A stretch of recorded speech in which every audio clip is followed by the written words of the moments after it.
it's Robin. Robin's from Readings. I have to change the camera. Bear with me while I get it right.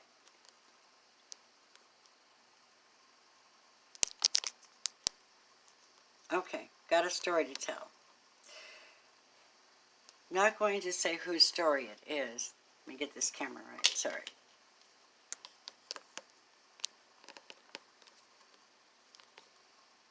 There you go. They're kind of awkward. They're off center, but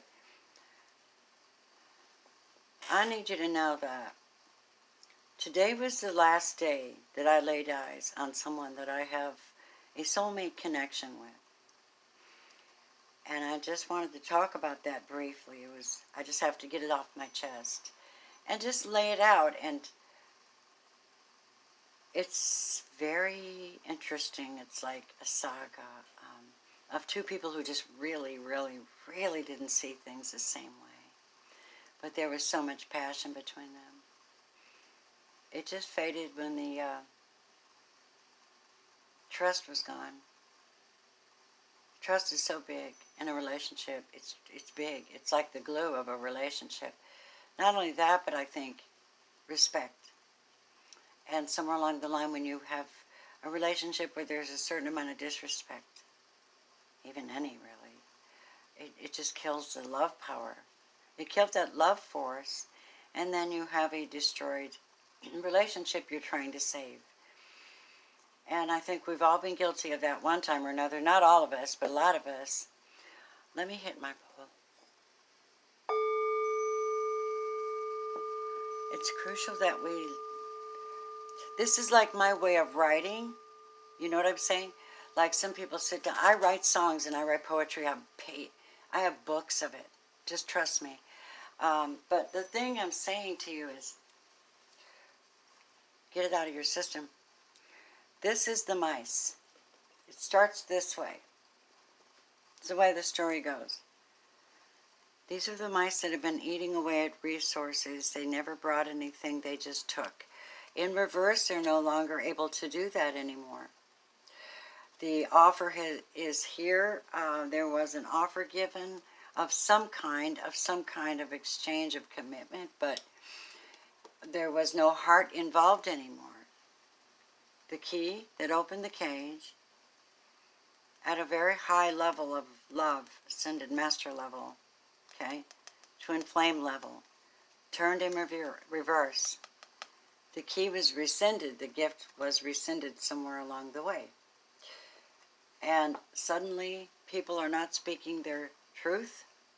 They're not communicating properly. And there's misleading of direction in the relationship. Boundaries may not be spoken, so they get broken. And then deceptive practices can easily sneak in that situation there. Well, it might not have been cruel. It just was not seeing it from the proper perspective because the boundaries aren't there. Therefore, people are putting on a happy face, or they're compromising. And there's duality, right? The sun and the moon. So you have a duality going on here. And you're both seeing things from different directions, different ways. This is the distorted phase of the masculine. This is when he's in his primal lust and power. He means well. He's got the ace of hearts here. And we could say it's the divine masculine, but the divine masculine has just a little bit something different about him. This is the divine masculine. He's not out slutting around. He sees that there's a treasure for him. He's a completely honest person. But he's clean shaven. He's clean, respectable, focused, dependable, resourceful, self-sufficient, honest, and he wants the honest one. That's him, and he'll wait for it. So here's the distorted masculine person, not in their possibly not in their masculine energy, in the right way.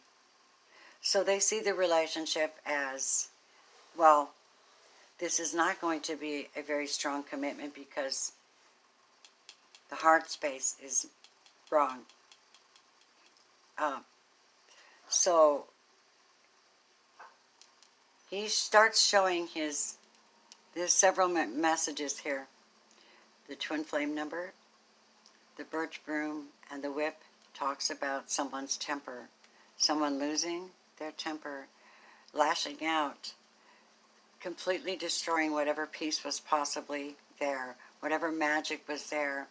I associate the fountain and the white peacocks and the angels and the growing flowers, all of this, to be magical space.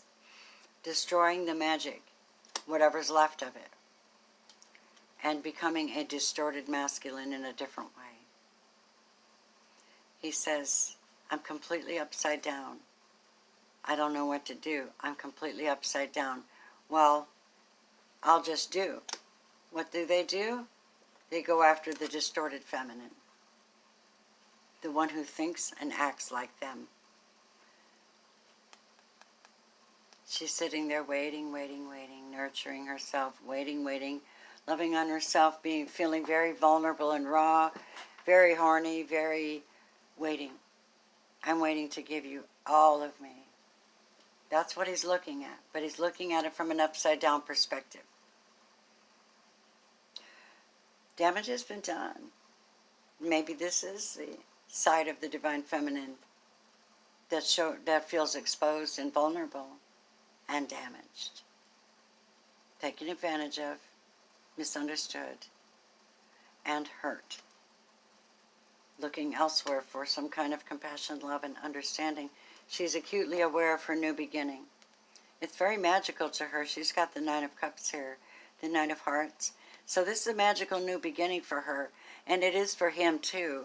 But he's got to work out some other stuff. She's got her own problems. This is moving forward with a certain amount of joy and whimsy and magic. Moving forward into a magical place. It's never easy to take off on your own after being with the distorted individual relationship. This happens to be the Tower card. And I have to be honest with you, it's in reverse. This is not the first time that this has happened. And it's not the first time that the peace was taken away or the heart space was interfered with. There's no communication here. These birds stop talking. They're going to stop meeting in the same place. Yeah. And so they're going to stop meeting in the same place.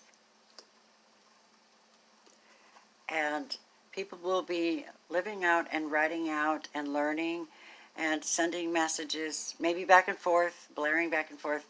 Probably not a good idea, but it looks to me like someone's writing their memoirs, or someone is reaching out possibly online, looking for love online, or looking for some kind of friendships, but writing what needs to be written. Maybe writing a letter, maybe because you can't reach them by phone, text, or anything, you suddenly get a letter in the mail. That could be. But what this letter has to do with is what has to be cut out permanently. So this is going to be more of like, the great expectations are gone now. This is the ending. The end. Like the Ten of Swords. The end. Absolutely. Now, you can cut, and you can cut, and you can cut. And these things will grow back if they're planted in healthy ground. The wheat will grow back if it's planted in healthy ground. I don't think this relationship was built on solid ground, or it wouldn't be so harsh.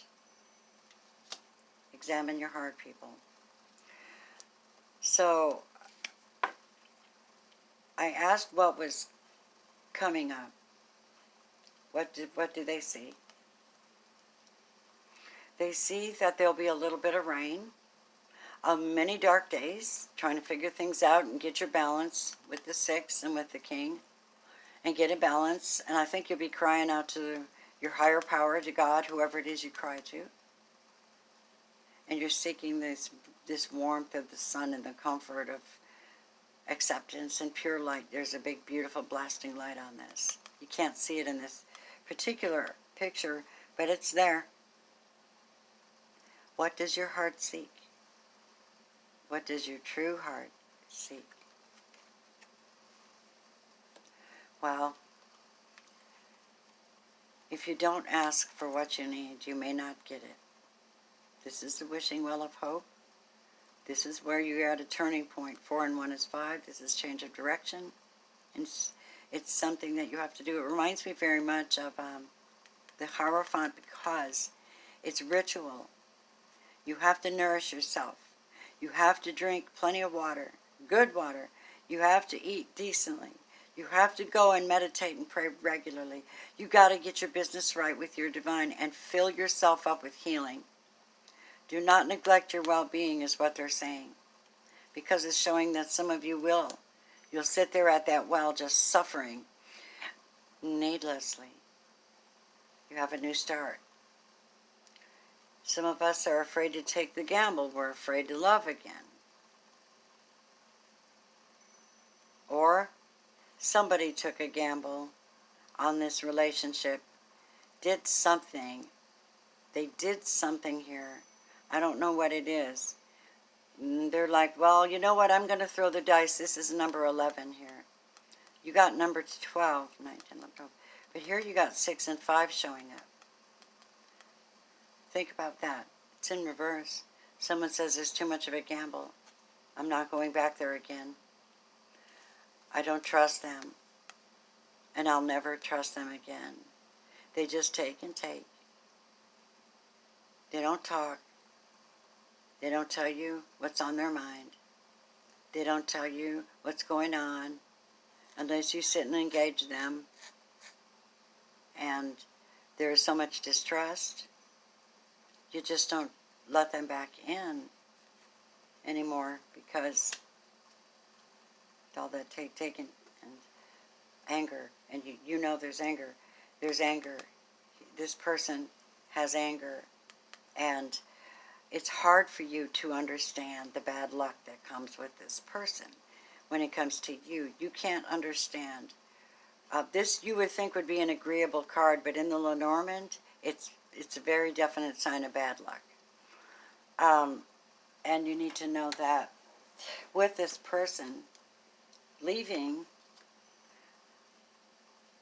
this here, this communication with the divine, communication with the divine here, communication with the divine will bear good fruit. You take care of your body because you have creation in you. You are creation. You are co-creator. You know, you create in everything. You can recreate. Remember, you're artists, you know. You can recreate. You have a life to work with. Write your stuff out. Get your plans made. What you're doing is you're cutting out all the bad luck. She's cutting out. She's taking off her mask. She's being honest. She's cutting out the bad luck. And she's crossing the bridge of sighs. Again. This turns out to be 11. 8 and 3 is 11. This is a bridge over a chasm of misunderstanding, of misfortune, of a time well spent, but also hard lessons learned. This is the scary place she's afraid to cross over. But look at this beautiful bridge provided for this person. I say her, I don't mean just her. I mean whoever you are that relates to this reading. And so we have this bridge that's provided by the divine. Look at the beautiful pink, soft pink and golden. This is very nurturing, all right? And there's light. And so you have a bridge for yourself. Your bridge can be found in your heart. It can be found in your faith. It can be found in the fact that you take time to nurture your soul, that you take time to speak to your ancestors, take time to sit at the base of a tree and drop down and meditate. Don't think of anything. Let it think of you. Heal yourself. Master, the number 7, this is God. Yeah, and it's done ritualistically. You fill one vibration at a time. You add to your auric field till you're like a rainbow. This is your connection to divine. Your divine is within. The Kabbalah's right here.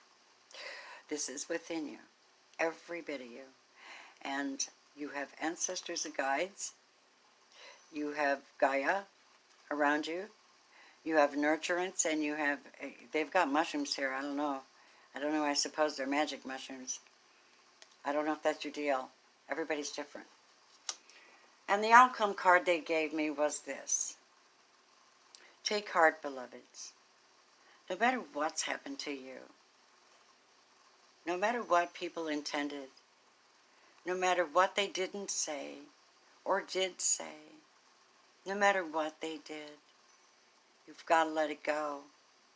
Cut out the misfortune. It's not your destiny anymore. Once you've crossed over this bridge that's provided by the divine, that you can actually see with this sun coming out and beaming onto the dark places, once you get into the ritualistic habit of asking for what you need, receiving it graciously, and having a really ritualistic habit, it will become natural for you to do that habit. You will have your bridge of sighs that you will have gone over. You will have lessons learned that you can write about, that you can share with other people, and that would be for both parties. Both parties are learning this lesson.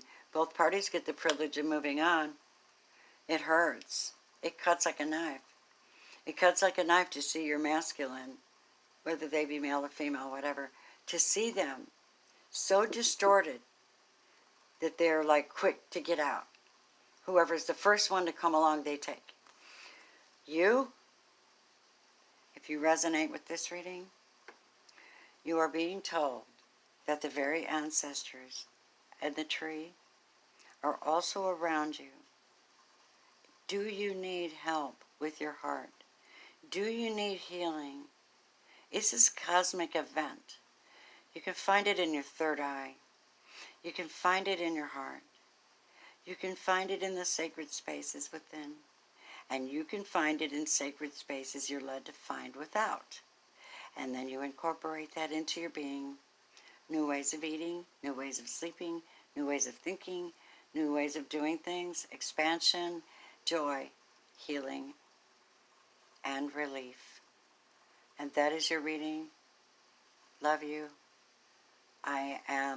If you would like to donate to my channel, there's a link beneath.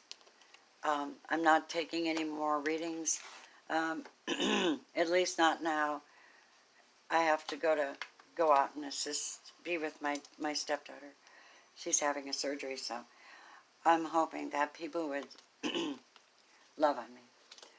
I will leave it at that. I want to tell you guys something. You fucking rock. Do you believe in yourself? Believe in yourself. This is pure healing. I see Aquarius energy.